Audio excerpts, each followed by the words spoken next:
There's a particular kind of silence that falls over a man when he realizes he's been wrong about everything.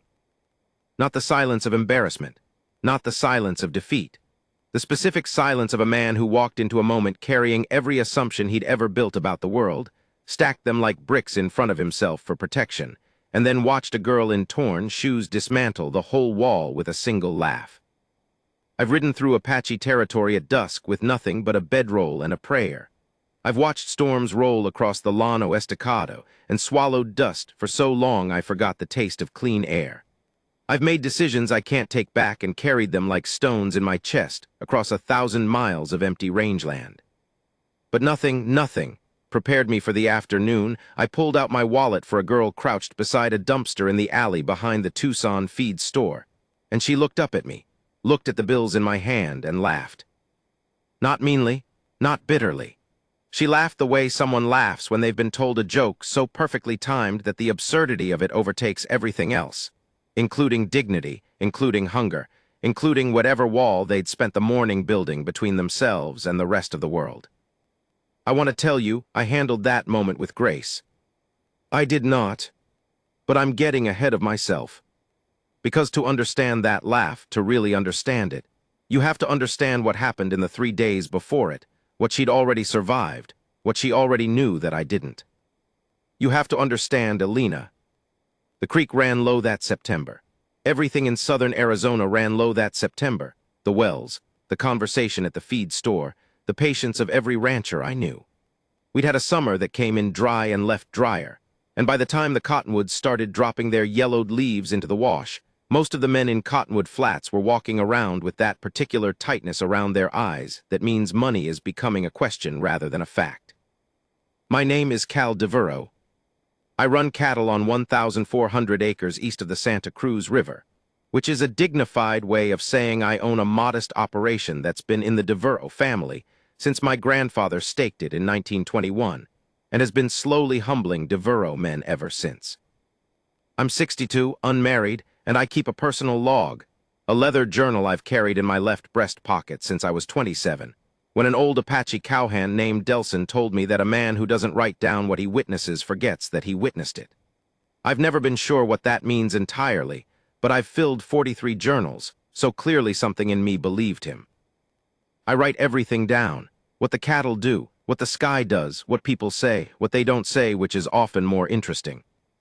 I was driving my truck into Tucson on a Wednesday, supplies run, nothing dramatic, the kind of errand that becomes automatic after 30 years, when I saw her the first time.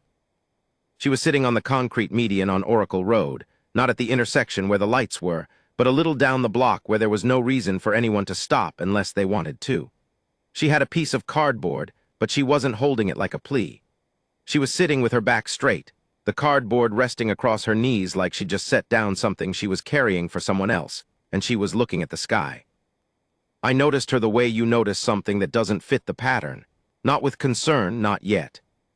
Just the mechanical tick of a rancher's eye that's trained to spot the thing that's out of place in a landscape.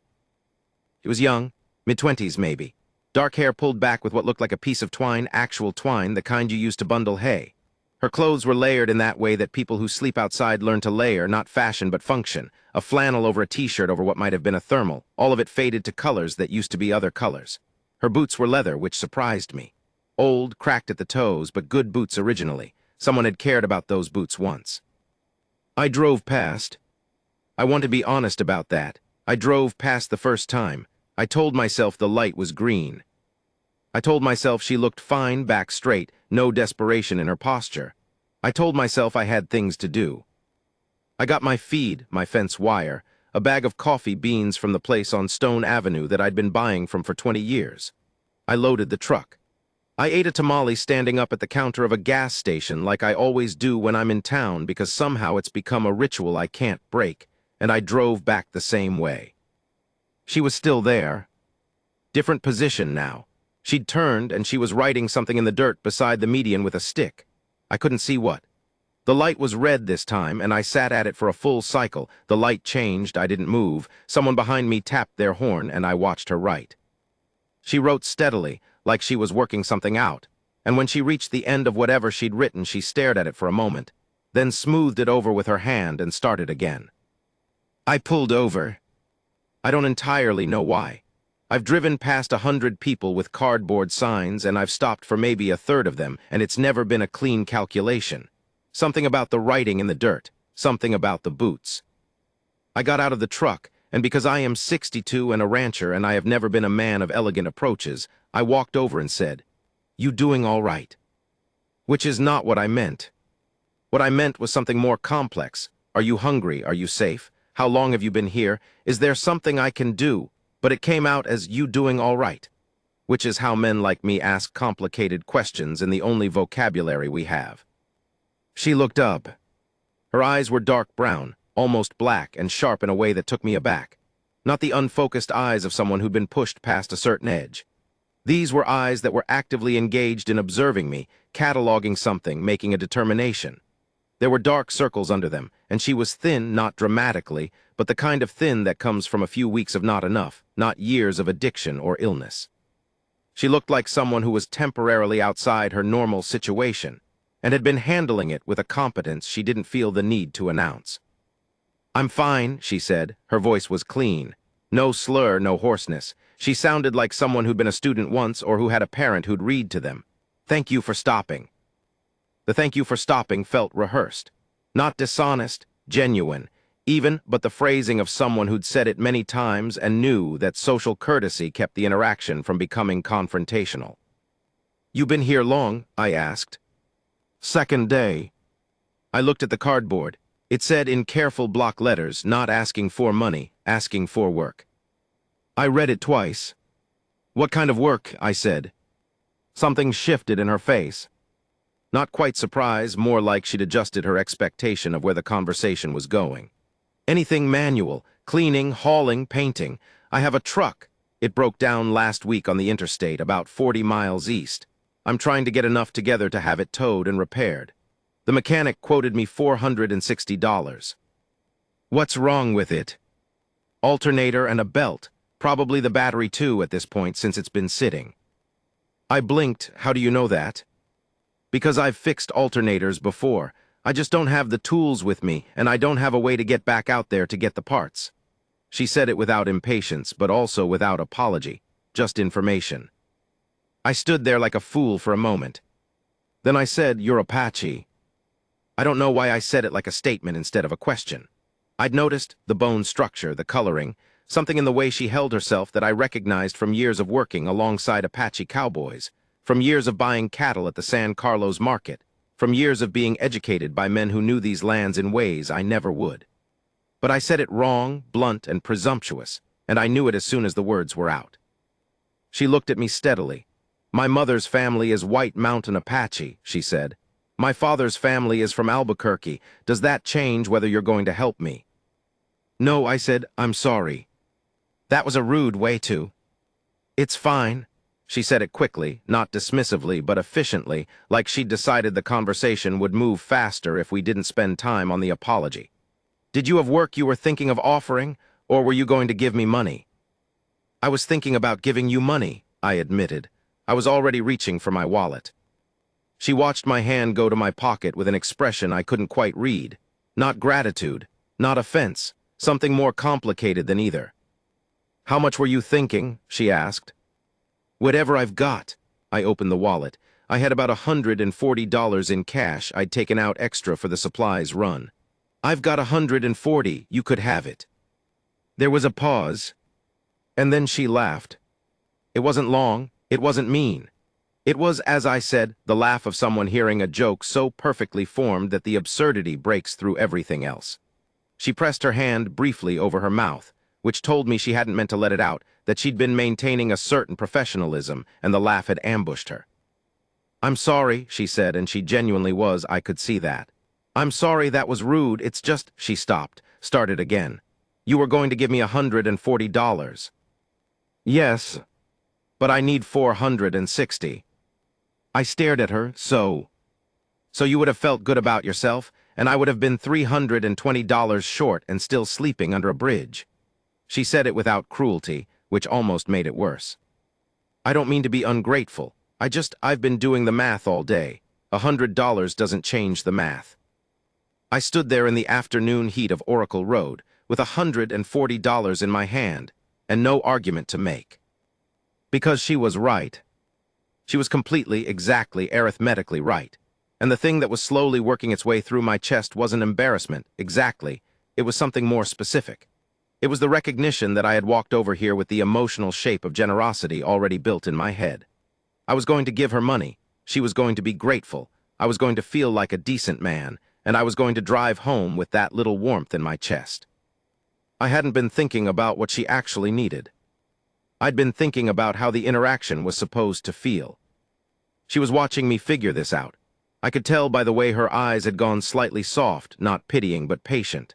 Like she'd seen this exact process happen in a person before and knew it took a minute. "What do you need?" I asked, and this time I meant it differently. She didn't answer right away. She looked at the $140 in my hand for a moment, then back up at me, and I had the impression she was making a decision about whether I was worth explaining it to. "I need the truck fixed," she said finally. "I need to get back to White River. I left 3 weeks ago for a job that fell through, and my mother's been alone since August, and she has some health problems. Nothing immediately dangerous, but I shouldn't have been gone this long."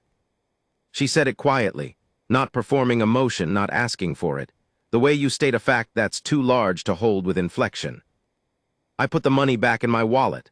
She watched me do it, and something in her expression shifted, a small bracing, like she was preparing for the conversation to end. "My name's Cal DeVuro," I said. "I've got a ranch about 30 miles east. I've also got a friend with a tow truck and a mechanic shop in Wilcox who I've known for 20 years. If your truck is where you say it is, I could probably get it towed today. And I've got more work than I can do right now, real work, fence line repairs, clearing wash debris, equipment maintenance. I'd pay you fair wages, and you could sleep in the bunkhouse."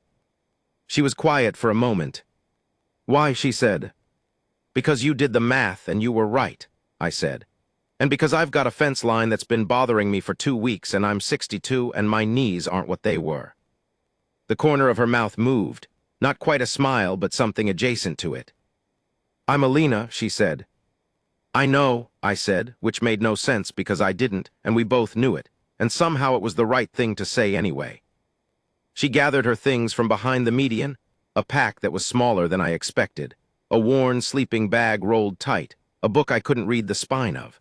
She moved quickly and without sentimentality, like someone who'd gotten very good at not attaching to places.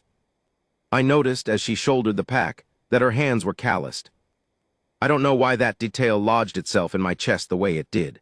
Maybe because I'd had a picture in my head, homeless girl, delicate, in need of rescue, and the calloused hands were the first thing that started dismantling it. Those weren't new calluses. Those were the hands of someone who had worked, seriously and for a long time, at things that left marks. We drove in silence for the first 20 minutes, which suited me fine. I'm not a man who fills silence for its own sake, and she seemed to understand that.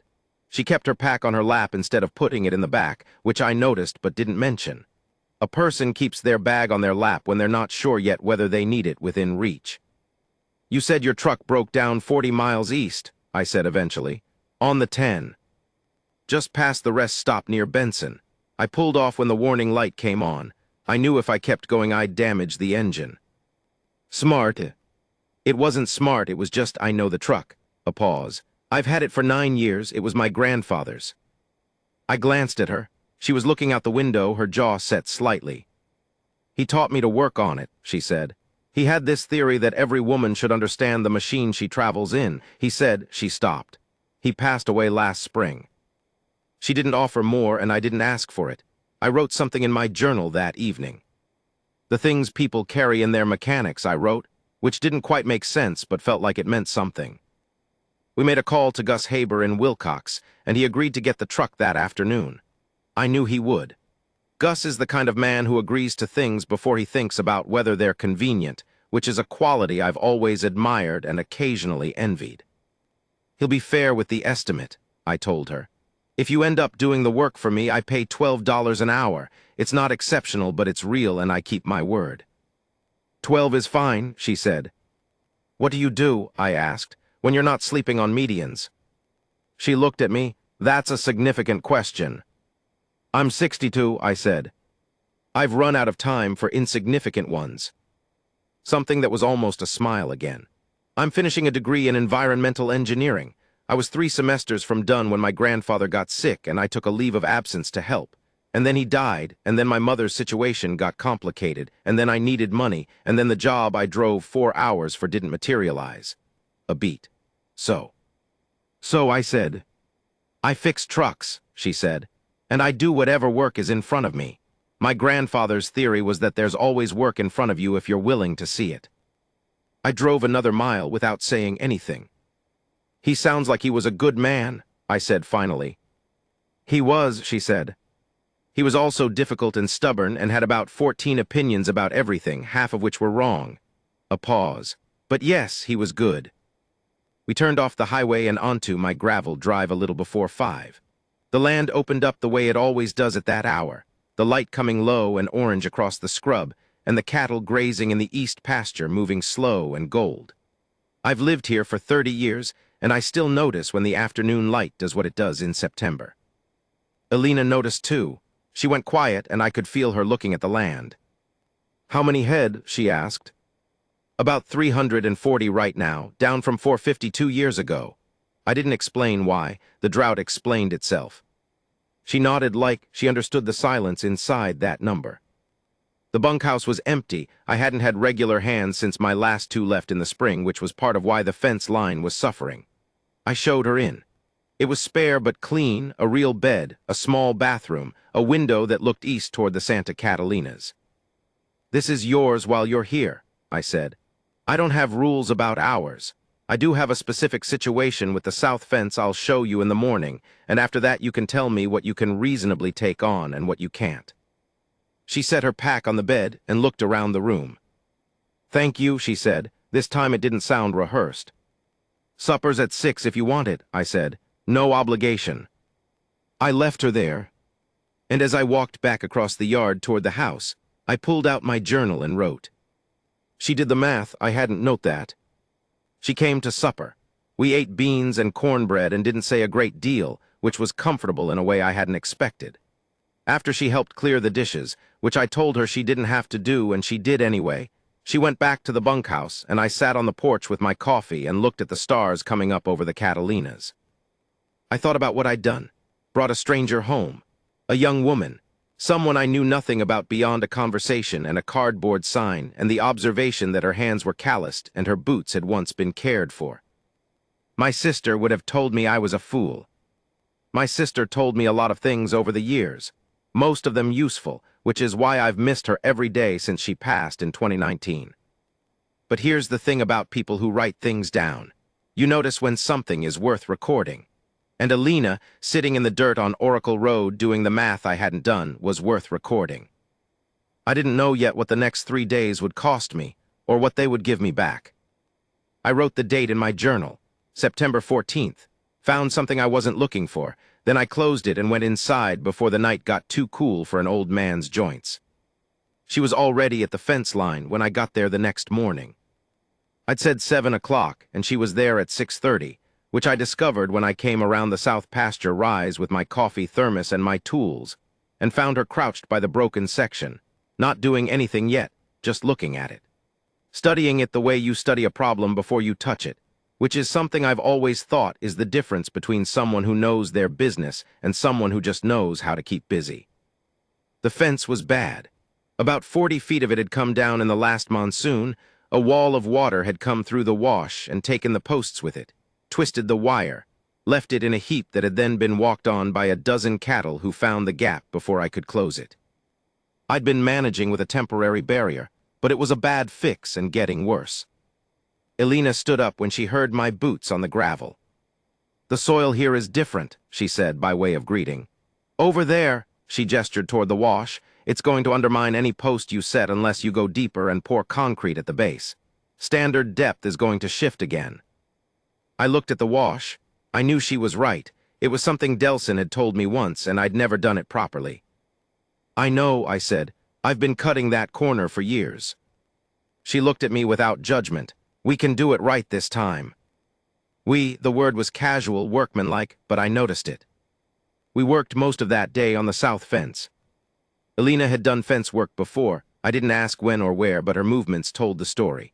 She knew how to set a post driver, how to check level, how to read the tension in wire to know whether it would hold or stretch. She mixed the concrete without being shown how. When the sun got high and hot, she didn't complain, just pulled her flannel off and tied it around her waist and kept working. Around noon, I brought water from the truck, and we sat in the shade of a mesquite for a few minutes. "How do you know concrete ratios?" I asked. "My grandfather," she said. She handed the water jug back to me. "He built his own house, poured the foundation himself, framed it himself. He said the only way to know if a thing was built right was to have built it yourself." A pause. "He wasn't entirely wrong about everything. You said half his opinions were wrong. The other half weren't." She looked out at the pasture. "He had strong feelings about people who offered partial solutions." She said it lightly, but I felt it land. "Like $140 when you need $460, I said. "He called it the rescue gesture," she said. "When someone does something that looks like help but is sized for how it makes them feel rather than what you actually need."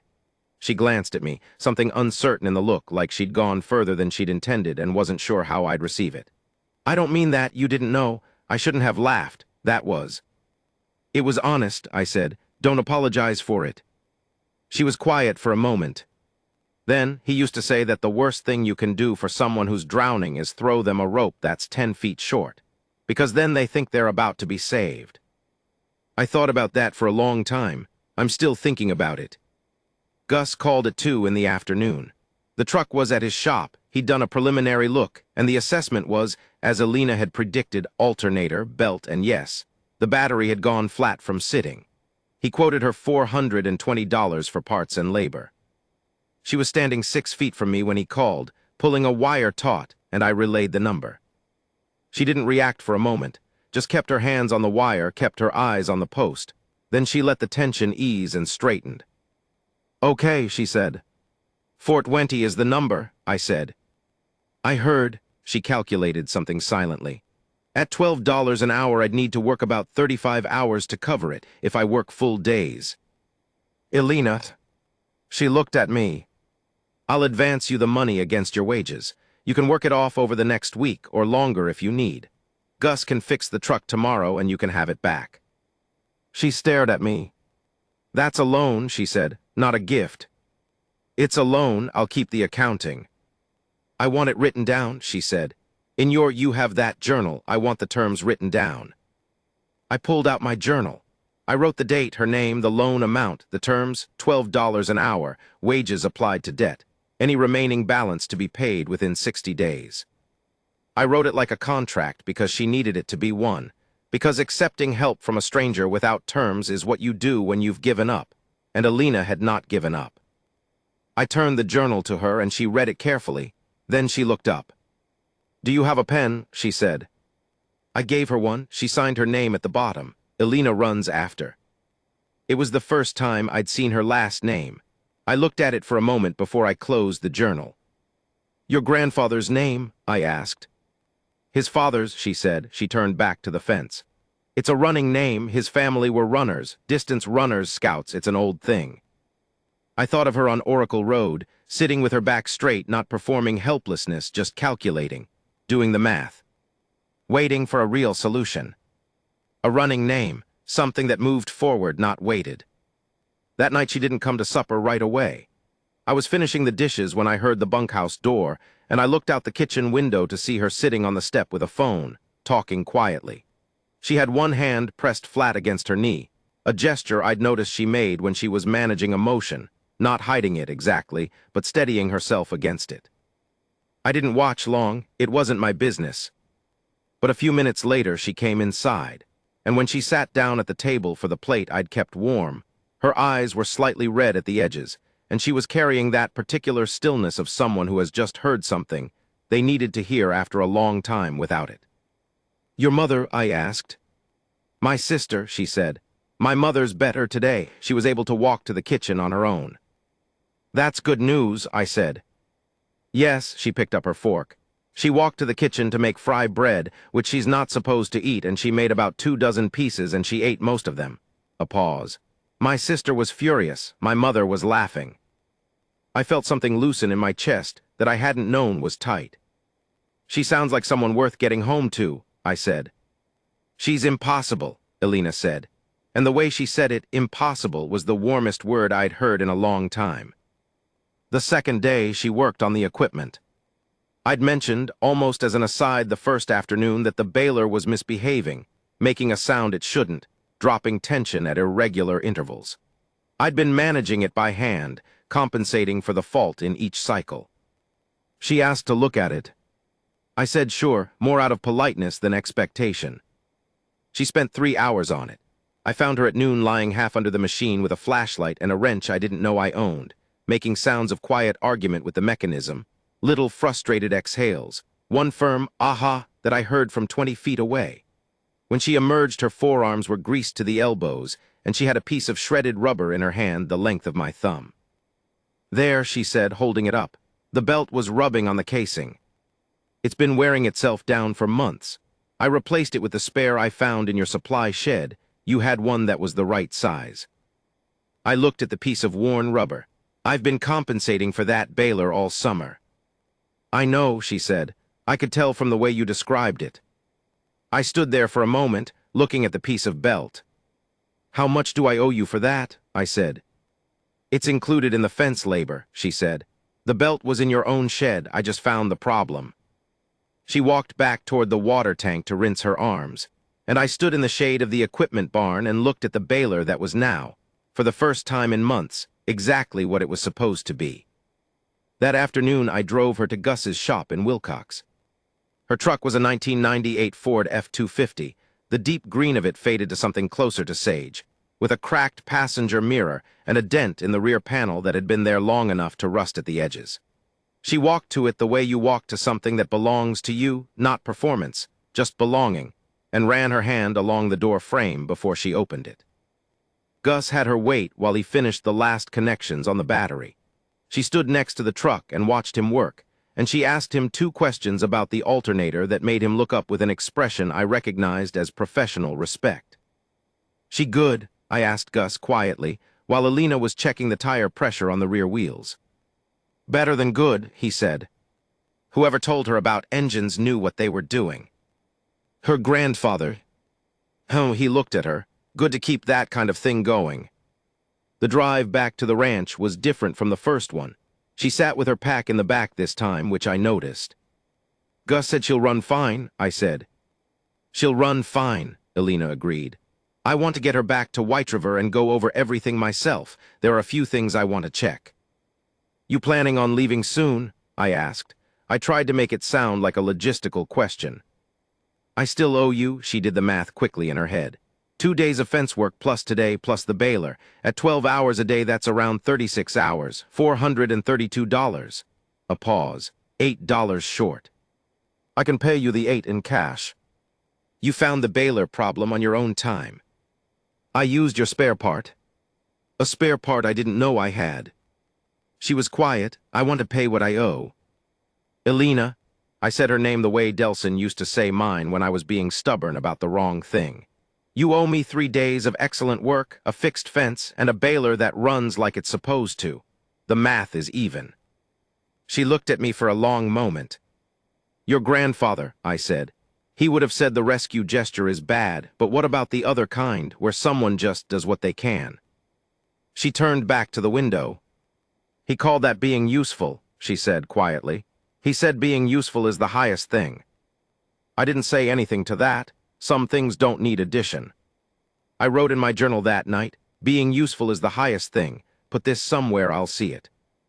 I put a star next to it. 5 of them actually, which I've only done twice before in 43 journals. She was supposed to leave on Friday morning. I woke at 5:30, the way I always do, and I could see from my kitchen window that the light was already on in the bunkhouse. I made coffee, enough for 2, which I've started doing without thinking about it, which I noted in my journal and then didn't analyze further, and sat on the porch in the dark that was just beginning to think about becoming light. By 6, she was outside, loading her pack into the truck.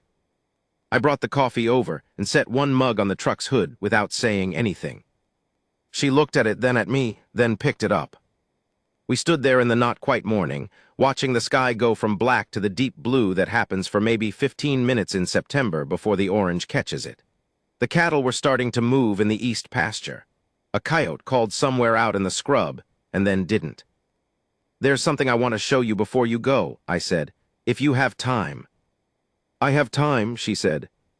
We drove out to the north section, which is the part of the ranch I don't bring many people to, mostly because it's not productive in a commercial sense, and I've always had a feeling that the people who would understand it are rare, and the ones who wouldn't are common. It's a quarter-mile of creek wash that in a good year runs with water from the mountains. In a dry year like this one, it runs thin, a silver thread in a rocky channel, but the cottonwoods along its bank are ancient, some of them 4 feet across, and they hold the water in their roots even when the surface suggests otherwise. My grandfather planted a stand of Apache plume along the east bank, which blooms feathery white in spring and goes golden silver in fall. It was just past peak, the seed heads trailing in the early morning air like something between a cloud and a smoke, and the light was doing what September light does in southern Arizona, which is to say everything. Elena got out of the truck and stood at the bank and looked at it. She stood there for a long time. I stood a little behind her and to the side, because I had the feeling this wasn't something to interrupt with conversation. Finally she said, "My grandfather had a name for places like this. In our language, I don't know the direct translation. It's something like the place where the water remembers." I wrote it down, the place where the water remembers. "The water's been low," I said, "drought." "But it's still here," she said. "Yes," I said, "it's still here." She picked up something from the bank, a small, smooth piece of orange sandstone, and turned it over in her fingers, then slipped it into her jacket pocket. A quiet, unself-conscious gesture, taking a small piece of the place back with her. "Why did you bring me here?" she asked, not suspicious, genuinely curious. I thought about it. Because you fixed something I'd been managing wrong for months and called it even. Because you laughed at $140 instead of taking it and then explained why. Because you signed the loan in a journal like a contract and asked for terms. I paused. Because I thought you might understand this place. She looked at the cottonwoods for another moment. "I do," she said.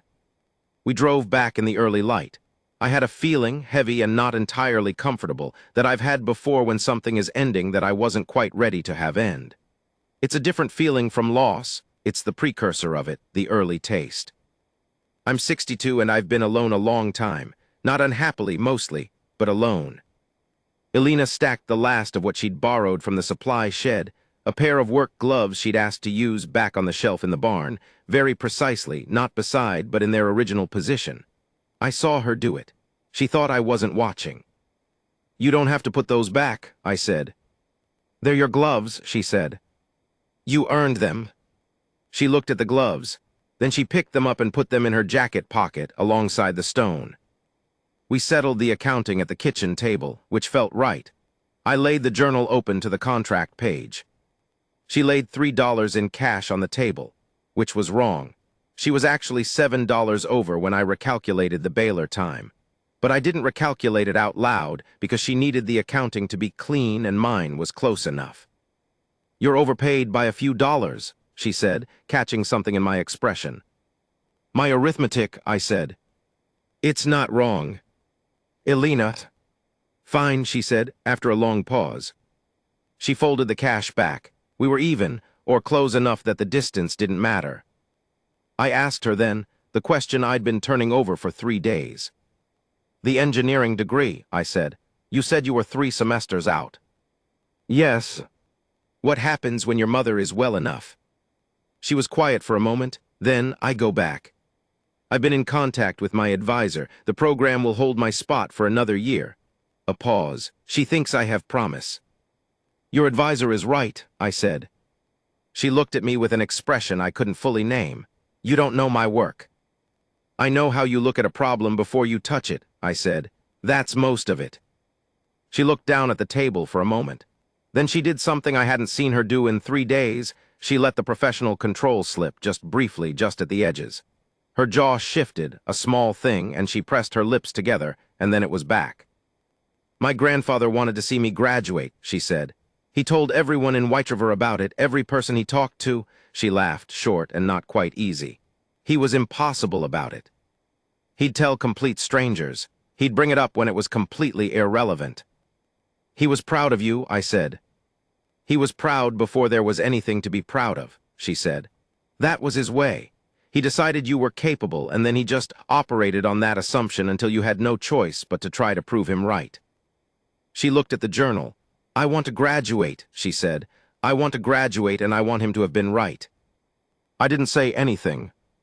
Even though he's not here to see it, she added. He'll know, I said. And I meant it, which is not how I usually talk, but the morning had made me less careful about that kind of thing. She looked up at me. For a moment she looked younger, not helpless, not lost, but younger in the way people look when something honest has been said, and their defenses haven't had time to regroup. Thank you, Cal, she said. She drove out at 7:42. I watched from the porch, coffee going cold in my hand. The truck looked right going down the gravel drive, not fixed exactly, but properly itself, running the way it was supposed to run. She turned onto the county road, heading east, and didn't come back. I hadn't expected her to. I went inside and stood in the kitchen for a while without doing anything in particular. Then I sat down and opened the journal. I wrote for about 20 minutes. All of it, the median, the $140, the laugh, the concrete at the fence posts, the Baylor belt, the creek bank in the early morning, the stone she put in her pocket, the gloves. Being useful is the highest thing. I'd written 2 days before. I sat with that for a long time. What I haven't told you yet is what happened the afternoon before she left. I was in the feed barn and I heard a sound from outside, something I couldn't identify, not an animal, not equipment. I came around the side of the barn and found Alina standing in the east pasture, her back to me, talking. She was talking to one of my older cows, a 12-year-old roan I call Patience because she has more of it than I do. Patience had come up to the fence and was standing there receiving whatever Alina was saying in that way cattle sometimes do, still, ears angled forward, large-eyed and attentive. I couldn't hear most of it. I wasn't supposed to. But I caught a phrase, a few words in what I thought was Apache, and then something in English. He's going to be all right. I think he's going to be all right. She didn't know I was there. I went back into the barn and stayed there for 15 minutes before coming out again, making enough noise that she'd hear me coming. When I came around the corner, she was walking back toward the bunkhouse, her hands in her pockets, and she lifted her hand in a small wave without turning around, like she'd known I was there all along. Maybe she had. There's a particular kind of silence that falls over a man when he realizes he's been wrong about everything. I started this account there on Oracle Road, looking at a woman who laughed at my wallet and explained why in the same breath. But I'm finishing it here, on my own porch, a week after she left, in the early morning with coffee that's too hot and land that's too quiet and a fence on the south pasture that's set right, finally, with concrete at the base of every post. Gus called me yesterday. He said a young woman had stopped in to thank him and left a jar of something, preserves, he thought, possibly a jam. He said she'd asked after me. He said she looked like she was heading somewhere with purpose. I've lived 62 years on this land, and I thought I knew what generosity looked like. I thought it was the wallet, the hand extended, the bill changing hands. I thought it was the gesture. But here's the thing Alina's grandfather knew, and I'm still learning. The gesture isn't generosity. The gesture is just the shape of it. Generosity is what you do with the actual math, the real number, the real gap, the real distance between what someone has and what they need to move. She told me on the second day that her grandfather ran. Literally, in his youth, long distances, across difficult terrain, carrying messages between places. Scout work. Runs after was a name that described a specific, useful capability. I think about that now when I look at the south fence. When I hear the Baylor running clean. When I see Patience grazing in the east pasture with her 12-year-old Patience, looking at something just past the visible. Alina runs after his 3 semesters from a degree in environmental engineering. She will repair the water somewhere, in some way, the same way she found a piece of shredded belt in a machine I'd been compensating for all summer. She will do the math correctly. She will tell someone the real number, and they will have to either meet it or acknowledge they're not actually helping. That seems like a good thing to put into the world. I wrote the last thing in the journal last night. It goes. She laughed because I was going to feel generous, and she was going to still be sleeping under a bridge. I've been thinking about the difference between doing something for someone and doing something to the size of what they need. These are not the same thing. Delson would have known this. My grandfather might have. I'm 62 and I'm just now getting it clean. The fence will hold this year. The baler runs. The creek is still there, thin as it is. I think she's going to be all right. I think maybe I am too.